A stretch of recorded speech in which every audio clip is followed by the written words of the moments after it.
మన ప్రభు అయిన రక్షకుడైనటువంటి యేసుక్రీస్తుల వారి పేరిట మీ అందరికీ నా యొక్క శుభాభి నిండు వందనాలు తెలియజేస్తూ ఉంటున్నాను.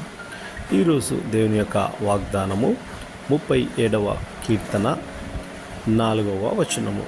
యెహోవాను బట్టి సంతోషించుము, ఆయన నీ హృదయ వాంఛను తీర్చును. దేవునికి స్తోత్రం. నా ప్రియ సహోదరి సహోదరుడా, మన దేవుణ్ణి బట్టి మనము సంతోషించేవారిగా ఉండాలి. ఎందుకంటే ఆయన మన హృదయ వాంఛను తీర్చగలడు అని దేవుని వాక్యము సెలవిస్తూ ఉంటుంది. మన జీవితము ఎలా ఉండాలి, ఎలా ఉండకూడదు అనేది దేవునికి సమస్తమును తెలుసును. ఎందుకంటే నిన్ను నన్ను నిర్మించినది, సృజించినది ఆయనే గనుక.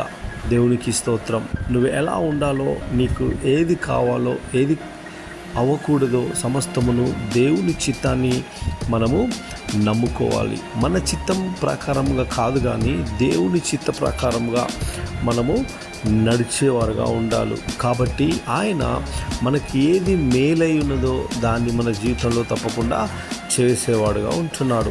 అప్పుడు అంటున్నాడు ఇంకొక వచనంలో, నీ మార్గమును యెహోవాకు అప్పగించుము, నీవు ఆయనను నమ్ముకునుము, ఆయన నీ కార్యము నెరవేర్చును. దేవునికి స్తోత్రం. మనము చేయాల్సింది ఒకటే, ఆయనను మనము నమ్ముకోవాలి, ఆయన మీద ఆధారపడాలి. అప్పుడు మన జీవితంలో సమస్తము ఆయన చూసుకుంటాడు. ఎందుకంటే మన దేవుడు ఆయన ఉంటున్నాడు, మన రక్షకుడు ఆయన ఉంటున్నాడు, మన విమోచకుడు ఆయన ఉంటున్నాడు, మనల్ని కాపాడేటువంటి కాపరి కూడా ఆయన ఉంటున్నాడు. సమస్తము ఆయన చూసుకుంటాడు. నా ప్రియ సహోదరి సహోదరుడా, నువ్వు దేని గురించి కూడా హృదయములో మరి వాంఛ కలిగి ఉండకూడదు. నీ హృదయ వాంఛను నేను తీరుస్తాను అని ప్రభువు చెప్తా ఉంటున్నాడు గనక దేవునికి స్తోత్రం.